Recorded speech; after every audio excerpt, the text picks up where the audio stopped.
like a Hellcat.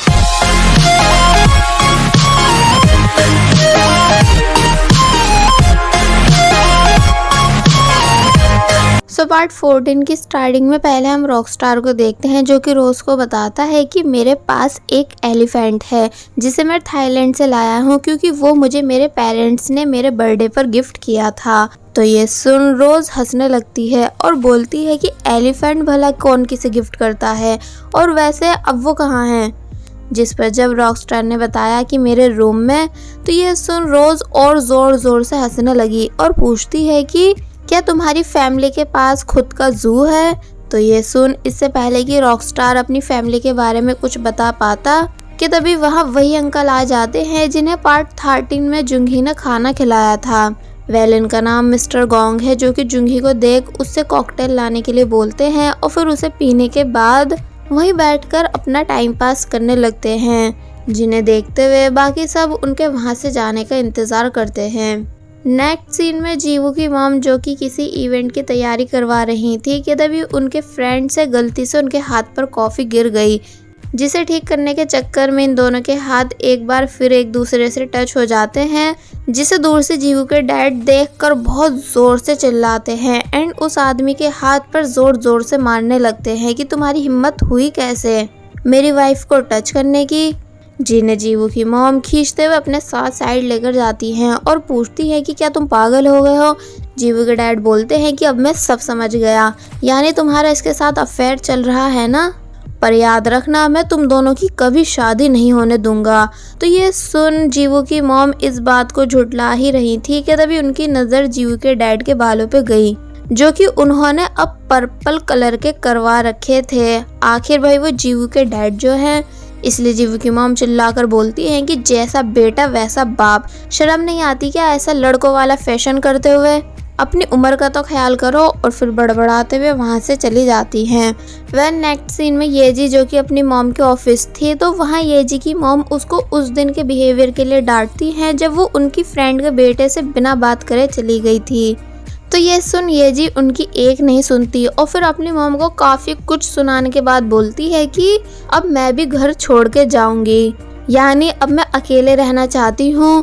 तो ये सुन येजी की मॉम के होश उड़ जाते हैं, इसलिए अब वो इससे पहले कि येजी को और कुछ कह पाती कि तभी येजी के स्टेप फादर के वहाँ जाने की वजह से येजी वहाँ से चली जाती है।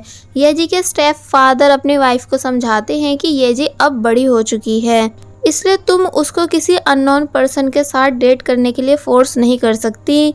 तो ये बात सुन हमें समझ आता है कि येजी के स्टेप फादर बुरे इंसान नहीं, यानी उन्हें येजी की फिक्र है।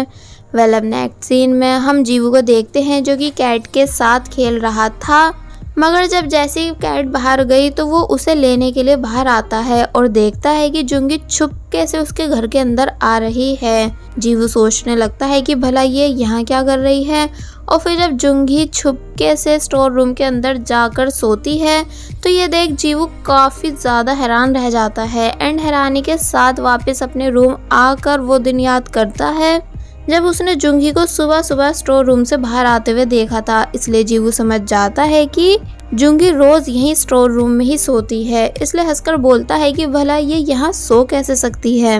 और फिर मॉर्निंग होने पर जुंगी छुपके से अपने रूम से बाहर आती है और फिर मेन गेट से ऐसे एंटर करती है जैसे वो जस्ट अभी बाहर आई हो। जीवू जुंगी से पूछता है कि तुम फिर इतनी सुबह कैसे, और फिर जुंगी को अपनी ब्लैंकेट देकर बोलता है कि ये बेकार है, मेरे यूज़ की नहीं, इसलिए तुम इसे स्टोर रूम में रख दो। एक्चुअली जीवू ने ऐसा इसलिए किया ताकि रात में जुंगी इस ब्लैंकेट को ओढ़कर आराम से सो सके। वेल नेक्स्ट सीन में रॉकस्टार रोज को अपना एलिफेंट दिखाता है, जो कि कोई नॉर्मल एलिफेंट नहीं बल्कि गोल्ड का बना एलिफेंट था। तो ये देख रोज के होश उड़ जाते हैं और वो बोलती है कि क्या तुम इसकी बात कर रहे थे। रॉकस्टार कहता है कि हाँ और बताता है कि मुझे पैसों की ज़रूरत है, मगर जब मैं इसे बेचने गया तो लोगों को लगा कि मैं इसे चुरा के लाया हूँ, इसलिए उन्होंने इसे मुझसे ख़रीदा नहीं। रोज पूछती है कि क्या तुम बहुत ही ज़्यादा रिच हो जो तुम्हें बर्थडे प्रेजेंट में ऐसा गिफ्ट मिला।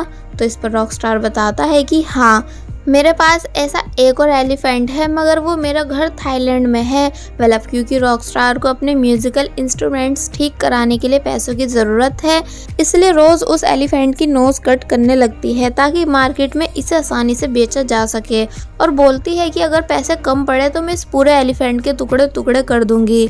मगर रॉकस्टार मना कर देता है क्योंकि उसके लिए ये एलिफेंट बहुत इम्पोर्टेंट है, जिसकी नोज भी वो बस मजबूरी में काट कर बेच रहा है। अब नेक्स्ट सीन में येजी की मॉम जी युग को मिलने के लिए बुलाती हैं और फिर पूछती हैं कि तुम इस कंपनी में क्यों काम करते हो, यानी तुम्हारे ग्रैंडपा की भी काफ़ी बड़ी बड़ी कंपनीज हैं, तुम वहाँ काम क्यों नहीं करते।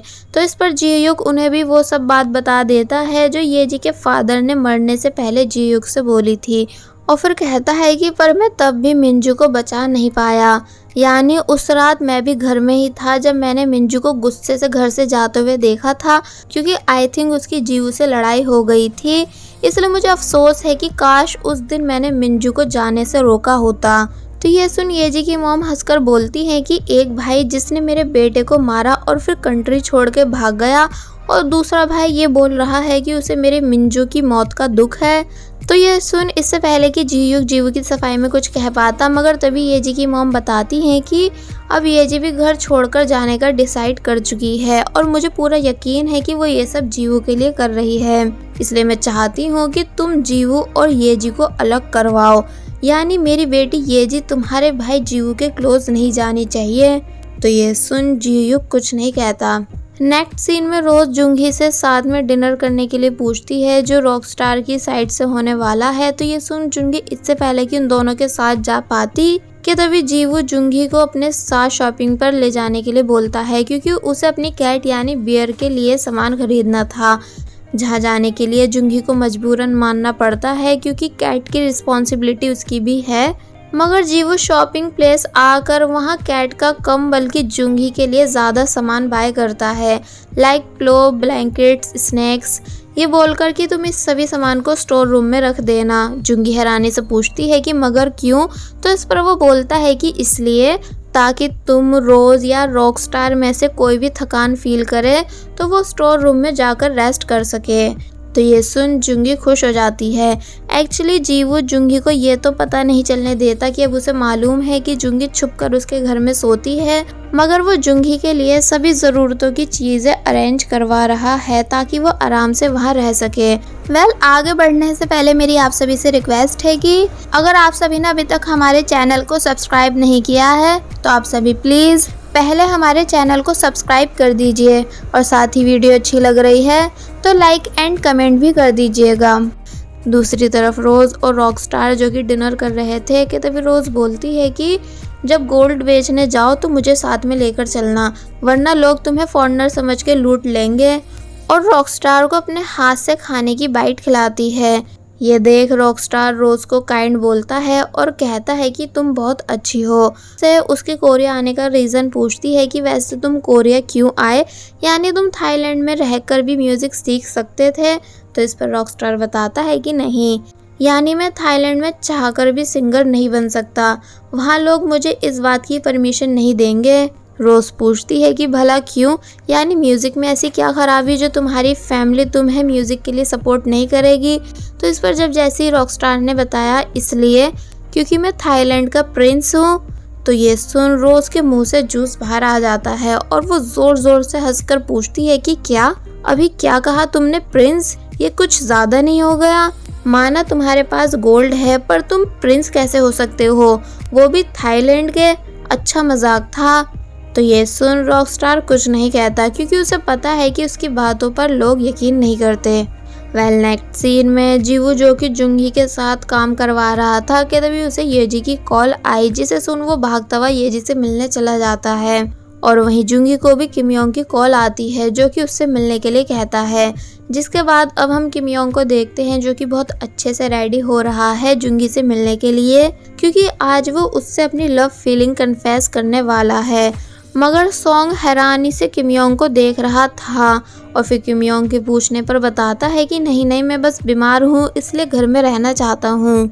और फिर किम योंग के घर से निकलने के बाद उसे फॉलो करने लगता है, ये बोलकर कि भला आज मैं भी तो देखूं कि आखिर इसकी गर्लफ्रेंड है कौन जिसके पीछे ये पागल है। और फिर छुप छुप कर किम योंग का पीछा करने लगता है। किम योंग जो कि जुंगी से मिलने के लिए बहुत ही ज़्यादा एक्साइटेड और खुश है, इसलिए वो डांस करते हुए जाता है और फिर खुशी खुशी में जल्दी से रोड क्रॉस कर लेता है, जिस वजह से सॉन्ग किम योंग का पीछा नहीं कर पाता क्योंकि अब किम योंग उससे काफ़ी आगे जा चुका था। दूसरी तरफ जुंगी जो कि किम योंग के आने का वेट कर रही थी, वो किम योंग के आने पर उससे पूछती है कि भला तुमने मुझे यहाँ क्यों बुलाया, यानी इस कपल पार्क में।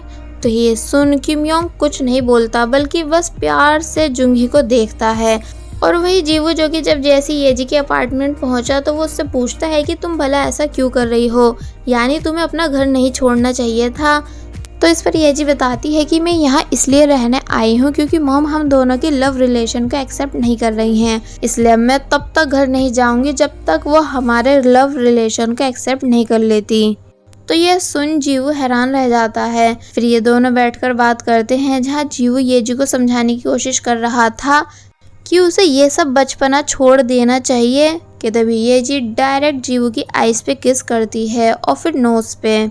जिसे ऐसा करता देख जीवू हैरान था कि तभी येजी जीवू के लिप्स पर किस करने के लिए आगे बढ़ने लगती है।